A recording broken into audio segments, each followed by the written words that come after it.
స్తోత్రం, స్తోత్రం, స్తోత్రం, స్తోత్రం, స్తోత్రం, స్తోత్రం, స్తోత్రం, స్తోత్రం. హల్లెలూయా. చెప్పండి అందరూ. చేతులు ఊపొచ్చు కదా. హల్లెలూయా, హల్లెలూయా. యెహోవా పరిశుద్ధుడు అనొచ్చుగా గట్టిగా. యెహోవా పరిశుద్ధుడు, యెహోవా మంచివారు, యెహోవా దయాళుడు, యెహోవా మహనీయుడు, యెహోవా పూజనీయుడు, వేల్పులలో ఘనమైన దేవుడు. ఆయన కృప నిరంతరముండును గాక. హల్లెలూయా. ప్రభు అందరినీ ఆశీర్వదించును గాక.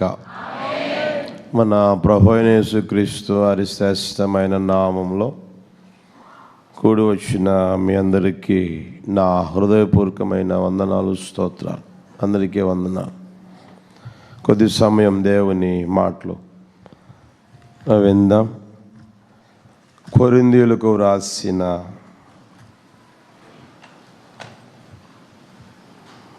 రెండవ పత్రిక 13వ అధ్యాయం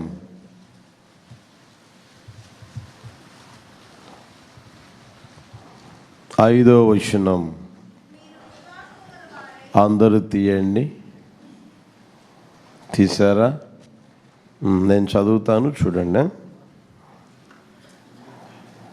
మీరు విశ్వాసము గలవారై ఉన్నారో లేదో మిమ్మును మీరే శోధించుకొని చూచుకొనుడి.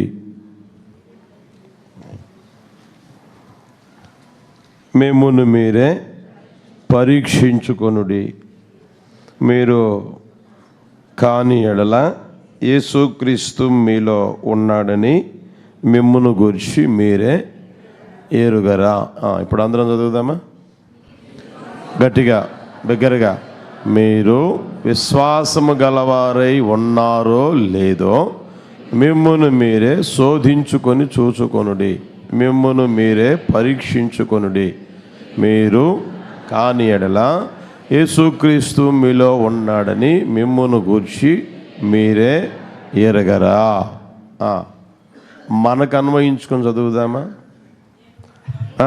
నేను విశ్వాసము గలవాడనై ఉన్నానో లేదో నేనే శోధించుకొని చూచుకోవాలి. నేను నన్నే పరీక్షించుకోవాలి. హల్లెలూయా. ఆ కృప ప్రభు అనుగ్రహించును గాక, దయచేయును గాక. దైవజనుడైన పౌలు గారు కొరింథీలో ఉన్న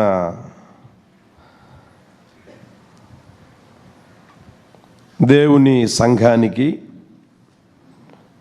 పరిశుద్ధులందరికీ అని మొట్టమొదటి అధ్యాయంలో వ్రాయబడిన మాటలు గమనించగలగాలి. దేవుని సంఘానికి, పరిశుద్ధులకు తెలియజేసిన మాటలు ఇవి. ఈ రోజున మనల్ని ప్రభు జ్ఞాపకం చేసుకొని ఆయన ప్రేమ కలిగిన వారై ఉన్నారు కనుక మనకు తెలియజేస్తూ ఉన్నారు.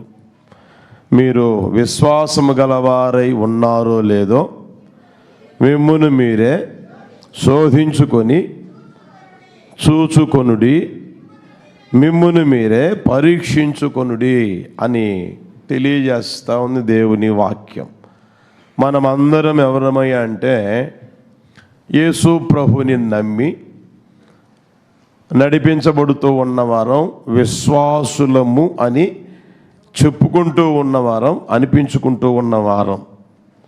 అయితే వ్రాయబడిన లేదా చదవబడిన వాక్య ప్రకారం విశ్వాసము గలవారమై ఉన్నామో లేదో మనల్ని మనమే పరీక్షించుకోవాలి. మనల్ని మనమే పరీక్షించుకోవాలి. మనల్ని మనమే శోధించుకొని చూచుకోవాలి అని దేవుని వాక్యం స్పష్టంగా తెలియజేస్తూ ఉంది. పరీక్షించబడని లేదా శోధింపబడని విశ్వాసము ప్రియమైన వాళ్ళరా నమ్మశక్యమైనదిగా ఉండదు. నేను చెప్పొచ్చు, నాకు విశ్వాసం ఉంది అని నేను చెప్పొచ్చు. మీరు కూడా చెప్పొచ్చు విశ్వాసం ఉంది అని. అయితే పరీక్షింపబడకపోతే లేదా శోధించబడకపోతే ఆ విశ్వాసం ఎలాంటి తెలిసినా నమ్మశక్యమైనదిగా ఉండదు. అప్పుడప్పుడు అంటాం ఏమని తెలిసినా, ఆ వ్యక్తి మాట్లాడతాడే కానీ ఆ మాటలు మనం చెప్పండి నమ్మశక్యంగా లేవు, మనం నమ్మలేము. ఎందుకని? అర్థమవుతుందా? చెప్పేవంతే కానీ ఆ మాట అతనిలో ఉండదన్నమాట. అందుకని అంటూ ఉంటాం. అదేవిధంగా మనల్ని మనం గమనించుకోగలిగితే మనం విశ్వాసము గలవారమై ఉన్నామో లేదో మన విశ్వాసం అనేది పరీక్షించబడాలి, మన విశ్వాసం అనేది శోధింపబడాలి. ఎప్పుడైతే ఆ స్థితిలోనికి రాగలుగుతుందో అప్పుడు ఆ విశ్వాసం, నీలో ఉన్న విశ్వాసం ఎలా ఉంటుందో తెలిసినా నమ్మశక్యమైనదిగా ఉండును గాక. అందుకని ఇక్కడ రాయబడిన మాట, మీరు విశ్వాసము గలవారై ఉన్నారో లేదో మిమ్మల్ని మీరే శోధించుకొని చూసుకోండి. ఎవరికి చెప్పారు అంటే ప్రియమైన వాళ్ళరా దేవుని సంఘానికి.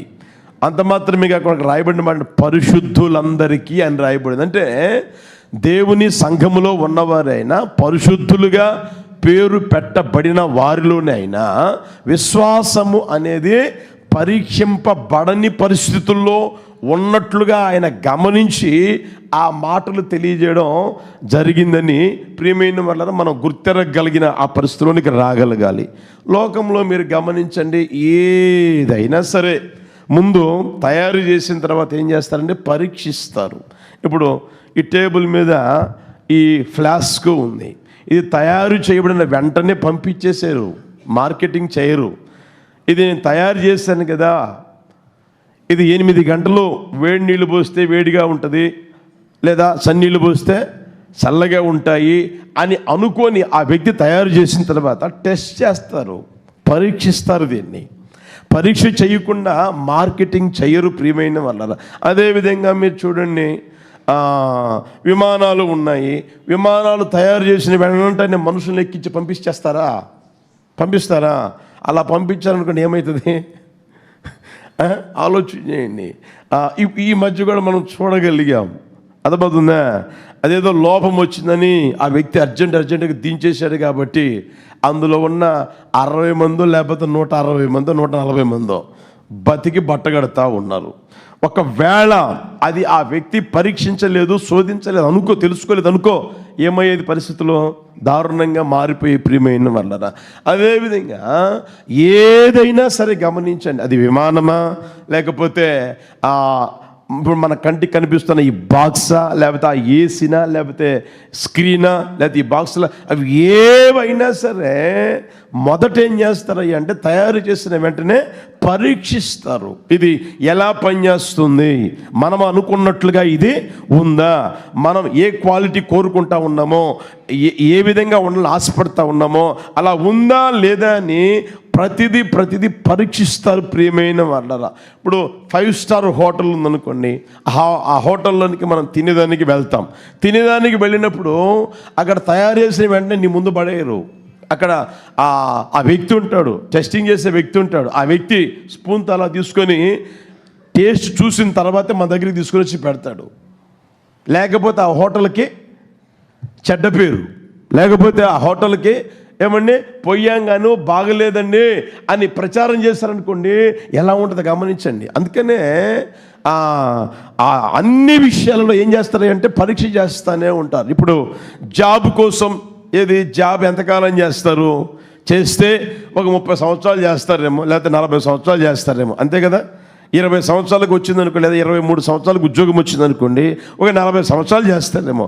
ఈ 40 సంవత్సరాలు ఏమండి ఉద్యోగం చేసేదానికి, జానుడి కడుపు కోసం కష్టపడేదానికి వీళ్ళు పరీక్షలు రాసి ఆ తర్వాత ఏమండి వాళ్ళు క్వాలిఫై అయితే అక్కడికి రమ్మని చెప్తే అక్కడ కూడా వాళ్ళు ఏం చేస్తారు, ప్రతిదీ పరీక్షిస్తూనే ఉంటారు. అసలు ఈ సర్టిఫికేట్ ఒరిజినలేనా, ఈ అబ్బాయి ఒరిజినలేనా, లేకపోతే ఈ అమ్మాయి ఒరిజినలేనా, అసలు ఏమైనా ఇవి అన్నీ పరీక్ష చేసిన తర్వాతే నీకు కాలింగ్ లెటర్ పంపిస్తారు ప్రియమైన వాళ్ళ. అంటే చూడండి, ప్రతిదానికి ఏముంటుంది పక్కలో, గట్టిగా చెప్పండి, పరీక్ష చేస్తారు, ప్రతిదీ పరీక్షిస్తూనే ఉంటారు.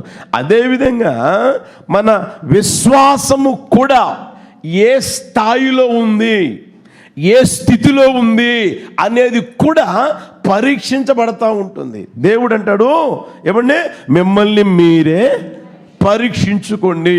మీరు నన్ను నమ్మారు అని చెప్పుకుంటా ఉన్నారు, మంచిదే. అది ఎంతవరకు ఉంది ఆ స్థాయి, ఆ విశ్వాసం అనే ఆ స్థాయి లేదా ఆ స్థితి ఎంతవరకు ఉంది అనేది మనల్ని మనమే శోధించుకోగలగాలి, మనల్ని మనమే పరీక్షించుకొనగలిగిన ఆ స్థితిలోనికి రాగలగాలి. హల్లెలూయా. బైబిల్లో ఒక మాట చూపిస్తాను చూడండి, తీతు పత్రిక 2వ అధ్యాయం 14వ వచనం. తీతు పత్రిక 1వ అధ్యాయం 14వ వచనం. నేను చెప్పే మాట ఉంటుంది చూడండి. విశ్వాస విషయమున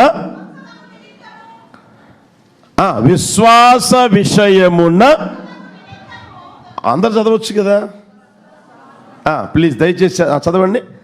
విశ్వాస విషయమున స్వస్థులగు నిమిత్తము వారిని, హల్లెలూయా హల్లెలూయా.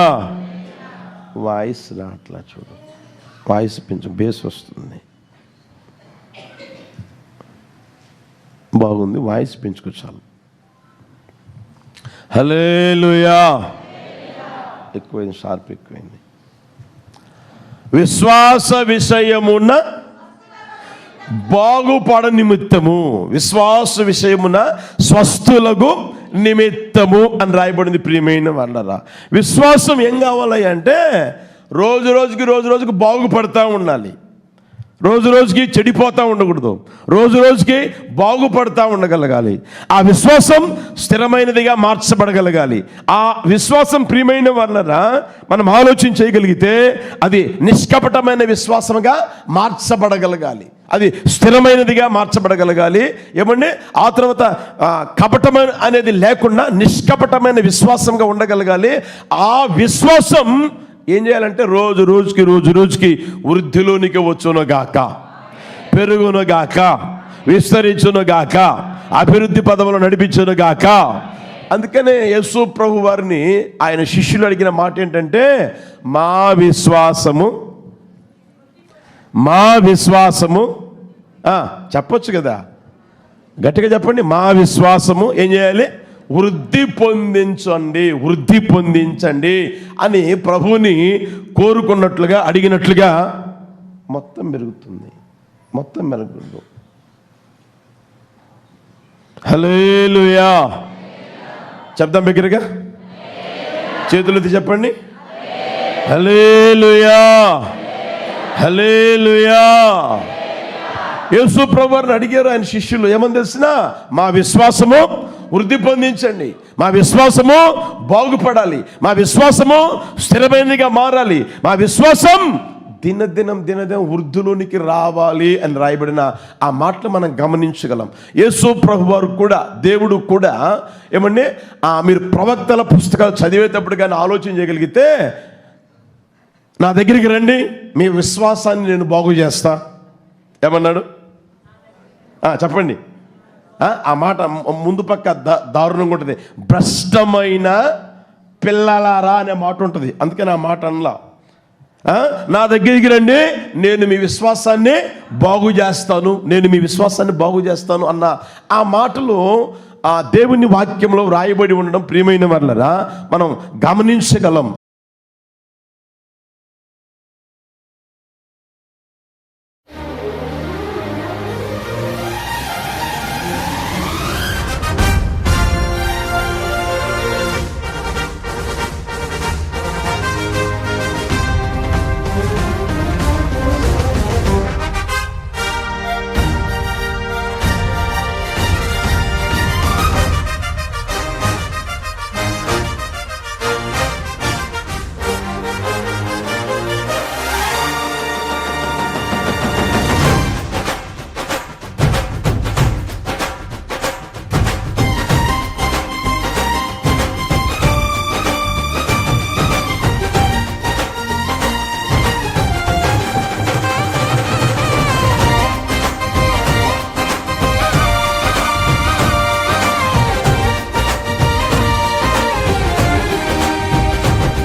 యేసయ్యా నా ప్రాణమా ఘనమైన స్తుతిగానమా.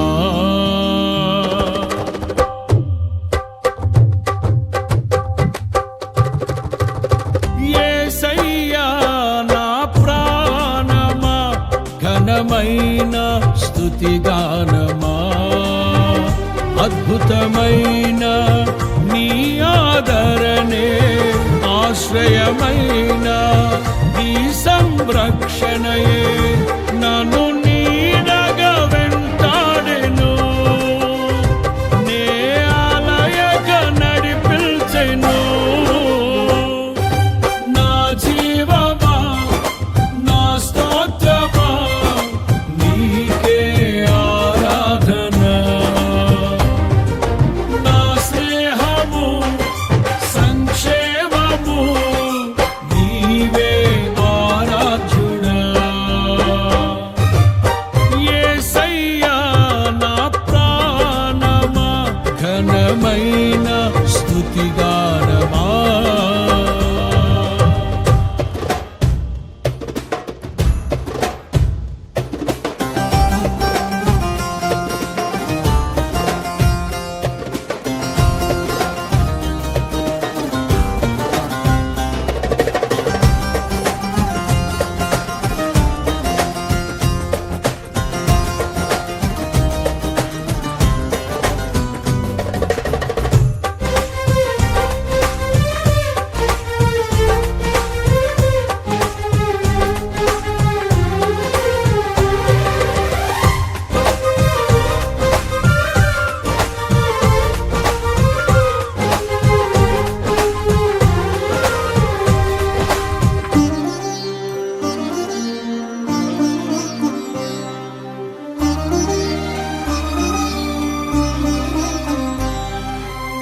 చిరకాలము నాతో ఉంటానని క్షణమైనా వీడిపోలేదని.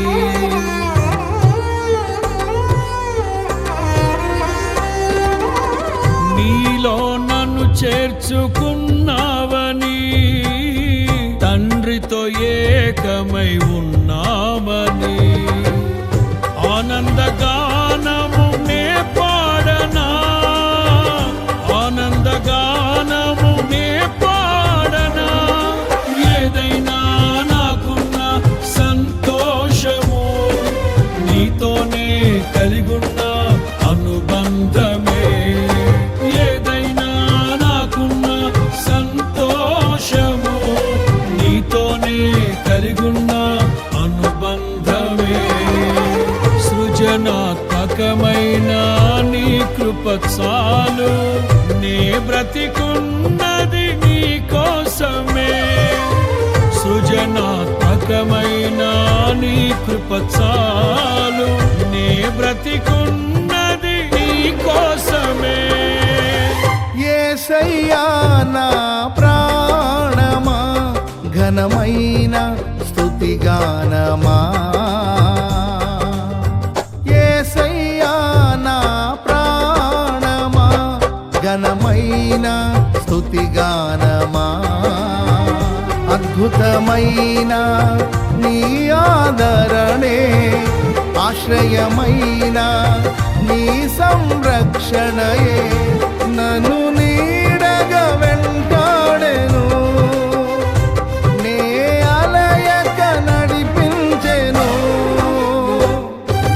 నా జీవమా నా స్తోత్రమా నీకే ఆరాధన. నా స్నేహము సంక్షేమము నీవే ఆరాధ్యుడా.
జీవజలముగా నిలిచావని, జలనిధిగా నాలో ఉన్నావని,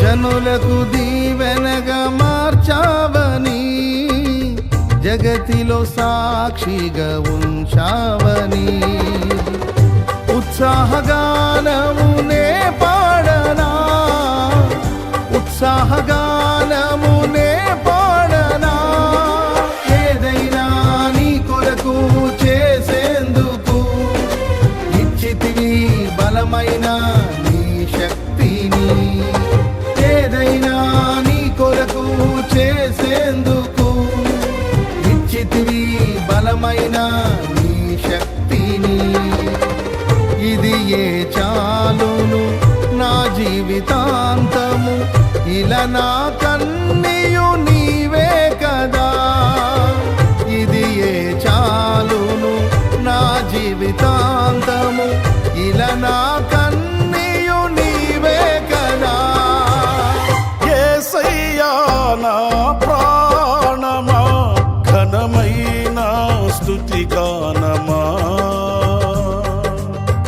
యేసయ్యా నా ప్రాణమా, ఘనమైన స్తుతి గానమా, అద్భుతమైన నీ ఆదరణే, ఆశ్రయమైన నీ సంరక్షణయే నన్ను నీడగా వెంటాడెను, నే అలయగా నడిపించెను.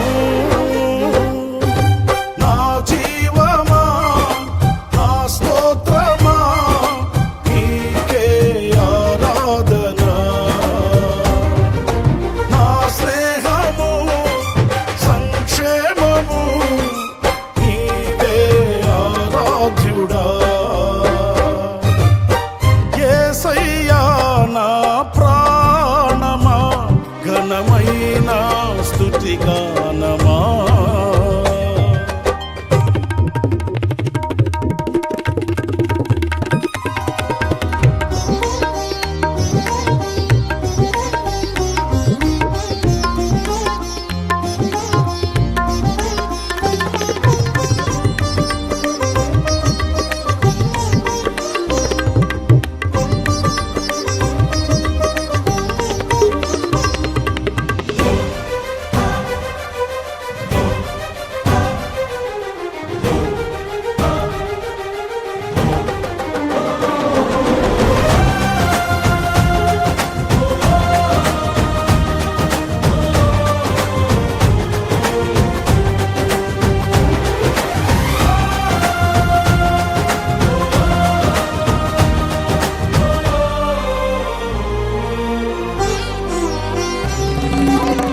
మధురము కాదా నీ నామ ధ్యానం, మరపురానిది నీ ప్రేమ మధురం.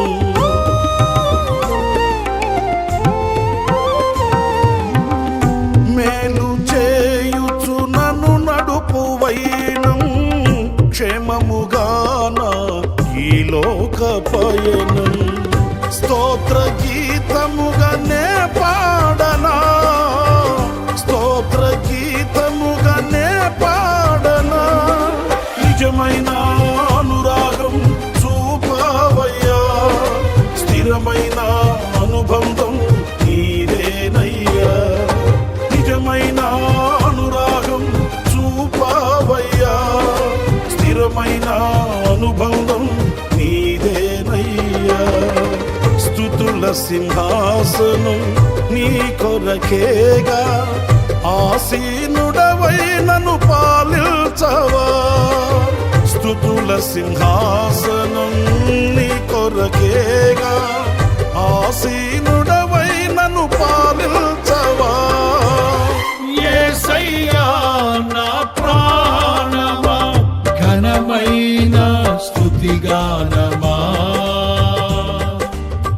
యేసయ్యా నా ప్రాణమా, ఘనమైన స్తుతిగానమా, అద్భుతమైన నీ ఆదరణ ఘనమైన నీ సంరక్షణయే